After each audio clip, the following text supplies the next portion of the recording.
The one thing that I would encourage any entrepreneur or businessman is to have that ace up your sleeve. What makes you different? Sanibonani, igama lami nguNhlakanipho wakwaHadebe, and welcome to Anchored Stories, where we interview different business people from SMMEs to corporates about executing on their dreams. So today's guest is an amazing man. He's involved with construction. He started a business whilst he was still young. He is influencing a lot of our young people. He's shaping a lot of thinking and mentoring some young people in starting businesses. He's amazing, I promise you. Igama lakhe Phiwo Gwala. Help me welcome him. Yeah, boy. Shucks. Yeah, boy. Quite the introduction. Welcome, bro. Thank you. Thank you for having me. How are you, man? I'm good, man. Just, can you take us back to how did you start a business? It's an interesting story, actually, on how I got into business. It all started primary school, grade 7. Yeah, there was a competition. It was called Little Fox's Day. Okay. So basically, you had to come up with a business idea or whatever, and you basically run it for the day.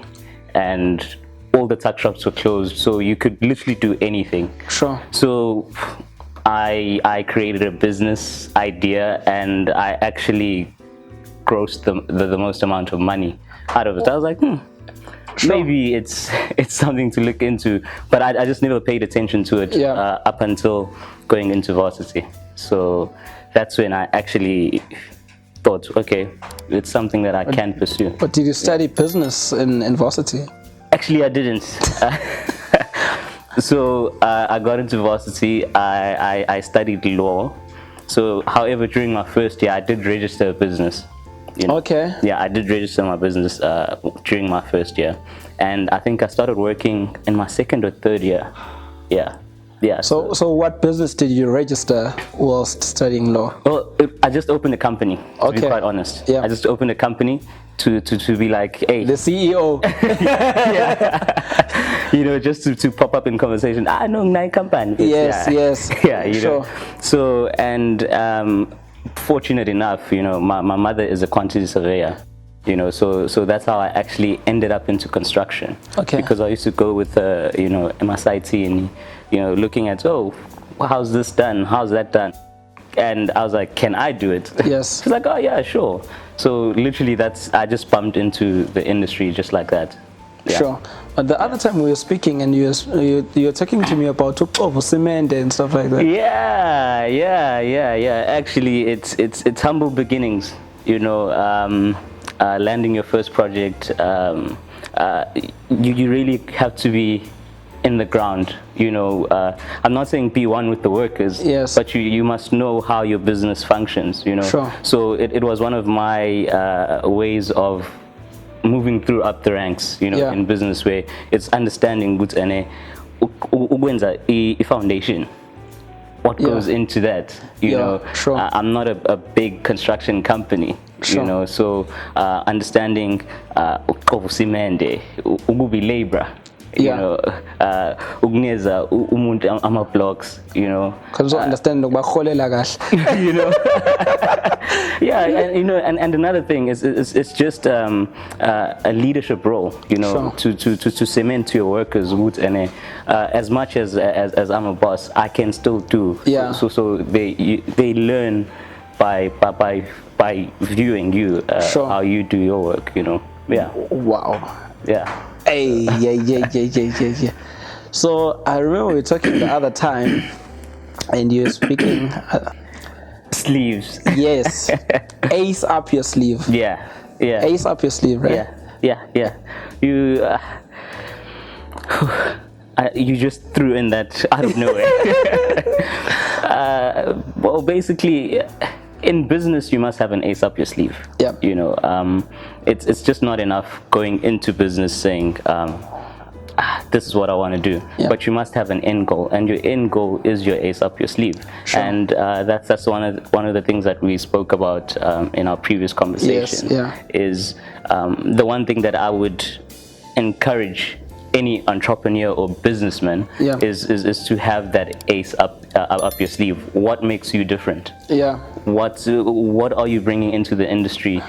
What kind of service delivery? You Sure. know, and the one thing entrepreneurs must always ask themselves is, what problem are you solving? Yeah. Because that's what business is all about. Whenever you enter into an industry, you must ask yourself the critical question of the industry you're going into. What's the problem you're solving? If you're solving the problem, then you have a business, then you have an idea, then you have an end goal. Yeah. Yo. Yeah. I'm literally blown away by this whole info again. Yeah. Wow. So talk to me about the power of partnering with people, and what do you think about that? But I think it's very important as a businessman to partner up with people. You know, I've had my ups and downs in business, and that's when I was doing things myself, because Yeah. you know, until I took my biggest knock, you know, coming from overseas. You know, that's when I learned the importance of having a mentor. Okay. You know, so however, now once you discover that you need a mentor, Yep. you don't sit around and wait Yes. and be like, somebody should come mentor me. Yeah. You know, you go out there, you put yourself out there. Sure. It's especially with the relevant industry that you want to be mentored in, and so that's where networking comes into place. You know, so you have to be able to speak for yourself. Sure. Yeah, you have to be slippery with the tongue. You know. Sure. Yeah, you know what they say, fake it till you make it.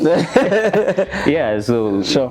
basically that's how the networking works, you know, and you get someone you can trust and they groom you, you know, because there's no substitute for experience. Yo. And you need that in order to be successful in business. Yeah, that's Yeah. amazing. Yeah. You're speaking right now about your knock. Yeah. Yeah. What was the knock?